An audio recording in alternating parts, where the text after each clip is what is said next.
Hi friends, ഞാൻ ഇന്നിവിടെ ഒരു ഇഞ്ചിക്കറിയുടെ റെസിപ്പിയുമായിട്ടാണ് വന്നിരിക്കുന്നത്. ചിലയിടങ്ങളിൽ ഇതിനെ പുളിയിഞ്ചി എന്ന് പറയും, ഞങ്ങളിതിനെ ഇഞ്ചി അച്ചാർ അല്ലെങ്കിൽ ഇഞ്ചിക്കറി എന്ന് പറയും.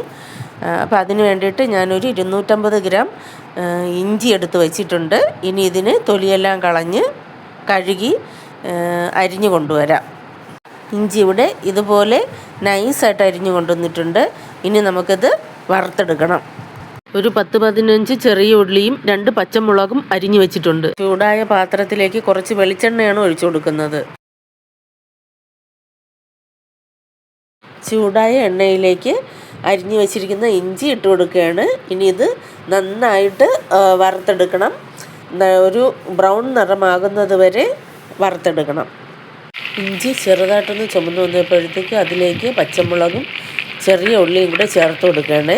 ഇനി ഈ ഇഞ്ചിയുടെ കൂടെ പച്ചമുളകും ചെറിയ ഉള്ളിയും ഒന്ന് മൊരിഞ്ഞ് വരണം. നമുക്ക് വേണമെങ്കിൽ ഉള്ളിയും പച്ചമുളകും പ്രത്യേകം മൊരിച്ചെടുക്കാവുന്നതാണ്. ഞാൻ പിന്നെ എളുപ്പം വിചാരിച്ചിട്ട് ഇതിലേക്ക് തന്നെ ചേർത്ത് കൊടുത്തതാണ്. ഇഞ്ചിയോടൊപ്പം ചെറിയ ഉള്ളിയും പച്ചമുളകും ഒന്ന് പൊരിഞ്ഞ് വരാൻ തുടങ്ങിയിട്ടുണ്ട്. ഈ പണ്ട് എൻ്റെ അമ്മ ഈ ഇഞ്ചിക്കറിയിൽ ചെറിയ ഉള്ളിയൊന്നും ചേർക്കാറില്ല, തേങ്ങ വറുത്ത് ചേർക്കാറുണ്ട്. അങ്ങനെ വറുത്ത് ചേർത്ത് അമ്മ ഇഞ്ചിക്കറി ഉണ്ടാക്കുന്നത് കണ്ടിട്ടുണ്ട്.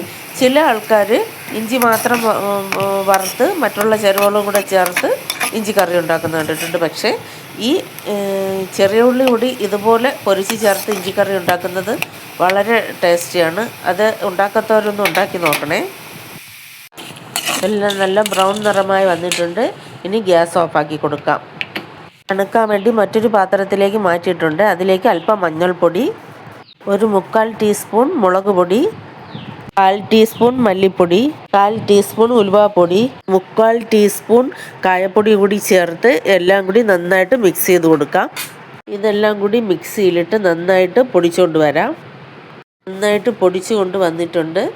അതിൽ നിന്ന് എണ്ണയെല്ലാം ഇറങ്ങി വന്നിട്ടുണ്ട്. അരച്ച് കൊണ്ടുവന്ന ഇഞ്ചിക്കൂട്ടിലേക്ക് പുളിവെള്ളമാണ് ഒഴിച്ചു കൊടുക്കുന്നത്. ആവശ്യത്തിനുള്ള പുളി പിഴിഞ്ഞ് ഒഴിച്ച് നന്നായിട്ട് മിക്സ് ചെയ്ത് കൊടുക്കണം.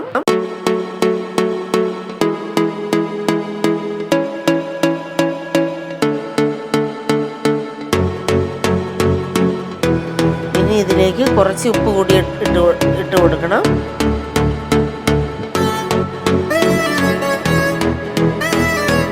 ഇനി അടുപ്പത്തേക്ക് ഇഞ്ചി വറുത്ത് കോരിയ എണ്ണ തന്നെ വെച്ച് കൊടുത്തിട്ടുണ്ട്.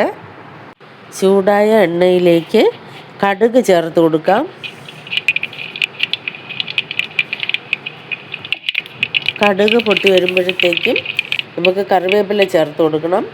കറിവേപ്പില ചേർത്ത ശേഷം നമ്മൾ അരച്ച് പുളിവെള്ളം ചേർത്ത് വെച്ചിരിക്കുന്ന ഇഞ്ചിക്കറി ഇതിലേക്ക് വീഴ്ത്തി തിളപ്പിച്ച് കൊടുക്കാം. നമുക്ക് പുളിവെള്ളം വേണമെങ്കിലും ഈ അവസരത്തിൽ ആദ്യം പുളിവെള്ളം തിളപ്പിച്ച ശേഷം ഇഞ്ചി അരച്ച കറി ഇതിൽ ചേർത്ത് തിളപ്പിച്ചാലും മതിയാകും. ഞാൻ ഇങ്ങനെയാണ് ചെയ്തത്. കടുക് തളിക്കുന്ന സമയത്ത് 2 വറ്റൽമുളക് കൂടി ഇട്ട് കൊടുക്കാവുന്നതാണ്. ഞാനിത് ഇട്ട് കൊടുക്കാൻ മറന്നുപോയതാണ്. നിങ്ങൾക്കത് ഇട്ട് കൊടുക്കാം. ഇഞ്ചി നന്നായിട്ട് കുറുകി വരുന്ന സമയത്ത് കുറച്ച് ശർക്കര ചേർത്ത് കൊടുക്കാം. ഇത് ഉപ്പും പുളിയും എല്ലാം ബാലൻസ് ചെയ്യാൻ വേണ്ടിയിട്ടാണ് ഈ ശർക്കര ചേർത്ത് കൊടുത്ത് നന്നായിട്ട് തിളപ്പിക്കാം. ഈ ഒരു പരുവമാകുമ്പോഴത്തേക്ക് നമുക്ക് ഗ്യാസ് ഓഫാക്കി കൊടുക്കാം. നിങ്ങൾക്ക് കുറച്ചുകൂടെ ലൂസ് വേണമെങ്കിൽ ഇത് കുറച്ചുകൂടെ ഇരുന്ന് കുറുകും, കുറച്ചുകൂടെ കട്ടിയാകും. നിങ്ങൾക്ക് കുറച്ചുകൂടെ ലൂസ് വേണമെങ്കിൽ കുറച്ചുകൂടെ നേരത്തെ നമുക്ക് അടുപ്പ് ഓഫാക്കാം. ഇഞ്ചിക്കറി ഇവിടെ എണ്ണയെല്ലാം തെളിഞ്ഞ് നല്ല കുറുകി വന്നിട്ടുണ്ട്. നിങ്ങൾ എല്ലാവരും ഈ ഒരു രീതിയിലൊന്ന് ഉണ്ടാക്കി നോക്കണേ. ഈ ഇഞ്ചിക്കറി നിങ്ങൾക്ക് എല്ലാവർക്കും ഇഷ്ടപ്പെടും. അപ്പോൾ ഞാനിനി ഗ്യാസ് ഓഫാക്കി കൊടുക്കുകയാണ്. ഇഞ്ചിക്കറി ഞാനൊരു ഗ്ലാസ് ബോട്ടിലിലേക്ക് മാറ്റിയിട്ടുണ്ട്.